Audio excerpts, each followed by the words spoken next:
అందరికీ నమస్కారం. గోదావరి కెరటాలు ఛానల్‌కి స్వాగతం. ఈరోజు అభ్యసన బదలాయింపు గురించి తెలుసుకుందాం. ఇంకా మన ఛానల్‌ని ఎవరైనా సబ్స్క్రైబ్ చేసుకోకపోతే సబ్స్క్రైబ్ చేసుకోవాల్సిందిగా మనవి. అలాగే ఈ వీడియోకి లైక్ చేయండి.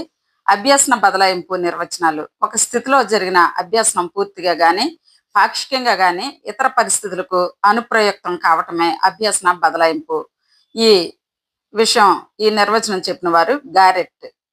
ఒక అభ్యసన స్థితిలో ఆర్జించిన జ్ఞానం, శిక్షణ, అలవాట్లు మరో అభ్యసన స్థితికి అన్వయించి అభ్యసించడమే అభ్యసన బదలాయింపు. ఈ నిర్వచనం సోరెన్సన్ ఇచ్చారు. ఒక అభ్యసన రంగంలో ఏర్పడిన ఆలోచన విధానం, అనుభూతులు, జ్ఞానం, నైపుణ్యాలు, అలవాట్లను వేరొక రంగం అభ్యసనానికి తీసుకెళ్లటమే అభ్యసన బదలాయింపు. ఈ నిర్వచనం క్రో సైంటిస్టులు ఇచ్చారు. ఒక ప్రక్రియలో గడించిన అనుభూతులు, అనుభవాలు తర్వాత కాలంలో అలాంటి ప్రక్రియ యొక్క సాధనపై తమ ప్రభావాన్ని చూపించడమే అభ్యసన బదలాయింపు. దీన్ని ఎలిస్ అనే శాస్త్రవేత్త ఇచ్చారు. బదలాయింపు జరిగే విధానం ఆధారంగా బదలాయింపును 4 రకాలుగా వర్గీకరించారు. అవి: 1 అనుకూల బదలాయింపు అనగా పాజిటివ్ ట్రాన్స్ఫర్, 2 ప్రతికూల బదలాయింపు నెగిటివ్ ట్రాన్స్ఫర్, 3 శూన్య బదలాయింపు జీరో ట్రాన్స్ఫర్, 4 ద్విపార్శ్వ బదలాయింపు బైలాటరల్ ట్రాన్స్ఫర్. ఇప్పుడు అనుకూల బదలాయింపు అంటే ఏంటో చూద్దాం.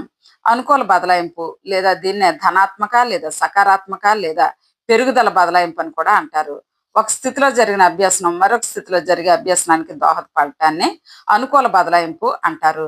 ఇది టెట్ 2024లో ఇచ్చిన బిట్ అండి ఇది. ఈ బదలాయింపులో మొదటి పని నేర్చుకోవడం వలన వచ్చిన అనుభవం తర్వాత పని నేర్చుకోవడంలో సహాయపడడం జరుగుతుంది. ఉదాహరణకు కారు నడపడంలో ఇచ్చిన శిక్షణ ట్రాక్టర్ నడపడంలో సహాయపడడం, హిందీ బాగా వచ్చిన వ్యక్తి సంస్కృతాన్ని సులభంగా నేర్చుకోవడానికి వీలవడం, టైప్ కొట్టడం వచ్చిన వ్యక్తికి కంప్యూటర్ను సులభంగా ఉపయోగించగలగడం, గణిత పరిజ్ఞానాన్ని ఉపయోగించి భౌతిక శాస్త్ర సమస్యలను పరిష్కరించగలగడము. మరి తర్వాత రెండవది ప్రతికూల లేదా అననుకూల లేదా రుణాత్మక లేదా వ్యతిరేక లేదా నకారాత్మక లేదా తరుగుదల బదలాయింపు.